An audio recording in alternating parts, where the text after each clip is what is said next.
You're listening to Small Business Talk with Jerry. Sit in on great conversations with entrepreneurs who risk everything chasing the American dream. Hello, everybody. Jerry with Small Business Talk with Jerry. Oh, turn on my timer. I don't know how many podcasts I'm going to start by telling you guys that when I should have had it done, but here's another one. Today I want to introduce Doug Gillard. Doug's been in mortgage lending for better than 20 years. Yeah. He is one of the co-founders of SBR Group. Yeah. And today, this little educational piece, we want to talk about personal credit. It's not necessarily a small business topic, but all of us small business owners, without good personal credit, business is tough. I mean, life's hard. Absolutely, Yeah, Jerry. Thanks for having me. Absolutely. How you doing, Doug? I'm doing fantastic. And you know what? Credit is so important. So important, whether you're an individual person, which is super important, but being a small business owner, when you have great credit, and let me define great credit. Yeah, do that, please. Great, exceptional credit is in the 800s. Exceptional. Good 800, credit. 800 what? 820. No, I mean, what's the 800 signify? What's the FICO score is what you're talking about? FICO. So there's 3 credit bureaus out there. But you know, Jerry, not one of those is American owned. Equifax, Experian, or TransUnion, not one of them. Wow. So here's something you guys need to understand. Not one of these are. So when businesses, you take out a credit card or you get an installment loan, those companies report to credit bureaus. Okay. They report how you do on your payments, how much you pay, when do you pay. So I would tell you this, if you're making payments, always pay a little extra, even $1, and pay on time or before, because that's being tracked right now, you guys. It really is. Okay. So I want to talk to you about this. This is so important with credit right now, because people that have great credit, and this is the God's truth, people have great credit, 820, 830, 840, that's exceptional. 680, 690, good. If you're down in the 5s, well, you need a little work to be done. And if you're down in the 3s, nobody's going to talk to you. Okay. So that's important. So let's talk about credit types. There's revolving. That's credit cards. Can I interrupt you? Yeah. We're talking about the numbers. I just want to put this in there. So if I want to know what my credit score is, yeah, how do I do that?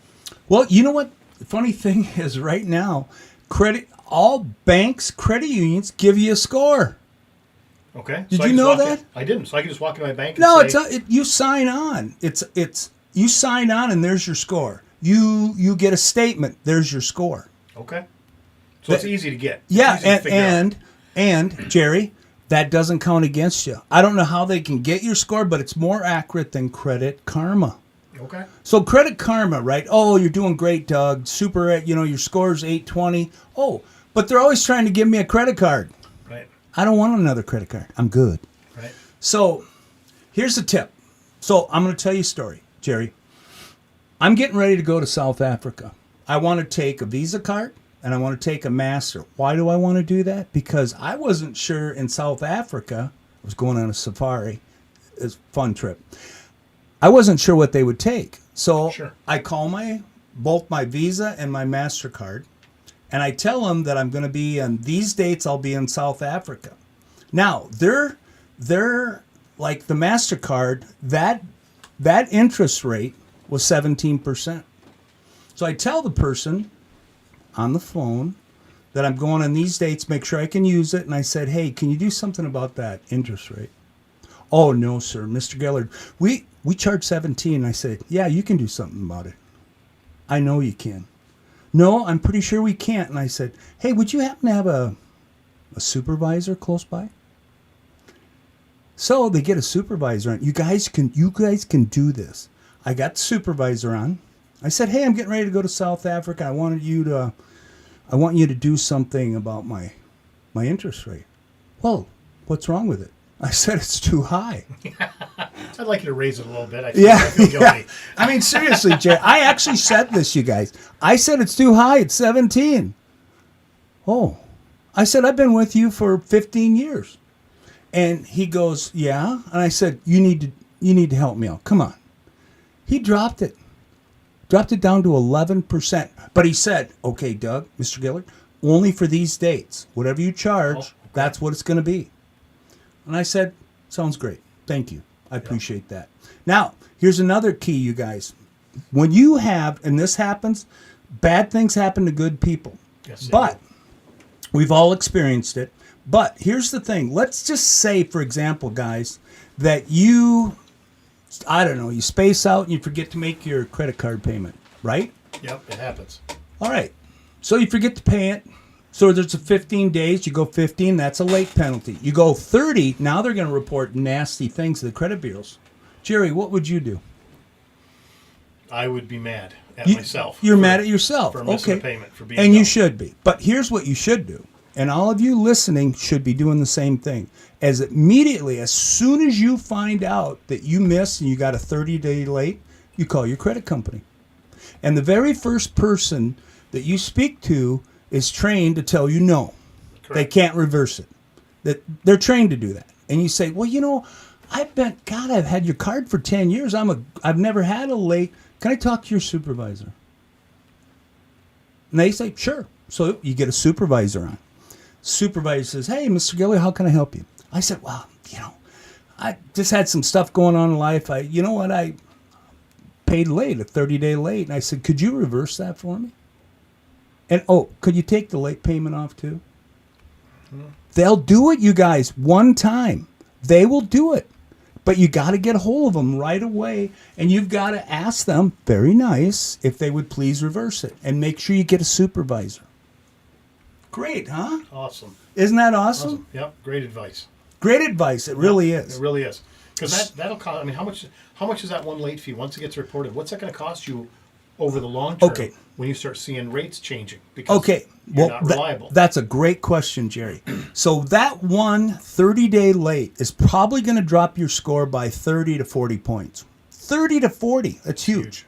Now, the lower your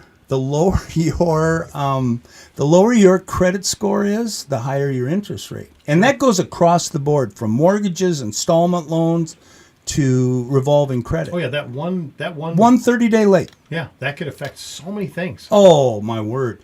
And that's why it's so important. If you do happen, and it happens to people, just give them a call. First person's going to tell you no. The second yes, for a supervisor. Somebody that can make a decision, that has the authority to make that decision. If you're nice to them, they're nice to you. Yeah. They really are. Absolutely. So that's why credit is so important. And I especially, part of my practice, I do mortgage lending, have for 20 years with prime lending. Part of my practice is people, and I would say about a third of my clients come in and their credit score is too low. Sure. Too low for me. I need at least a 580 credit score before I can even help you. So you can lend someone a mortgage. You can lend someone on a mortgage at under 600. 580. Really? Yeah, here's how it works, guys. 580 is, you can go to the Federal Housing Administration, FHA, and as long as, that's 3.5% down, and as long as you have a 580 credit and you have other, they call them compensating factors. Compensating factors are work history. You got a little bit of money saved up, maybe in the savings checking or possibly even retirement. As long as you have compensating factors, we can let that 580, we can do it. Wow. It's amazing. But now, here's the thing. When you walk in to get a car loan, now you're double digit. Yeah. You want to work on, you guys, seriously, everybody should strive to try and get at least a 720, 740 credit score. You really should. And there's 3 bureaus, remember, Equifax, TransUnion, and Experian. So, with that being said, I think that when people need to understand, nobody should care more about their credit score than you, right. The people that own it. Right. And by ignoring things like, if you're gonna let a bill slide, don't pay your utilities. If it's that tight, yeah. Guess what? Utility companies don't report to the credit bureaus. One time. 2 times, they're going to start talking to you. Sure. And at 3 times, they'll probably cut the power off and then report you to the credit bureau. Right. So, but one time, you guys, Utilities don't report. I mean, if things are tight, make that mortgage payment always first, and then that revolving credit card, get that on time. And if you absolutely can't, it's so tight, pay $1 more than what the minimum is. I don't recommend that. You'll never pay off a credit card by paying the minimum. Right. It'll take you 20 years. Yeah. You guys got to pay more. Yeah. It's so important. Absolutely. Well, on mortgages. I mean, let's talk about mortgages. Yeah. When you pay more. You know, when we first bought this house, Yeah. we talked about doubling our mortgage. Yes. Well, everyone thinks, okay, so let's say you've got a $1,500 a month mortgage. Mm-hmm. Doubling your mortgage isn't $3,000. On a $1,500 typical, like now with this one we're in it. I think we bought down. We got a great rate. Yeah. Before Most people do. Let's just say during the last administration, so we didn't have 7 or 8% interest. No. We got in. We bought the rate down even a little bit, and we're at like 2.5. Yes. I think it is, or 2.65 or something like that is where we're at on this mortgage. But on a $1,500 mortgage, how much of that, depending on where you're at, when you first buy the house, majority of that's interest. Okay, you guys, listen to this. Jerry's got a great point there. When you're doing a 30-year fixed, it takes 180 payments. That's 15 years before principal and interest are equal. Right.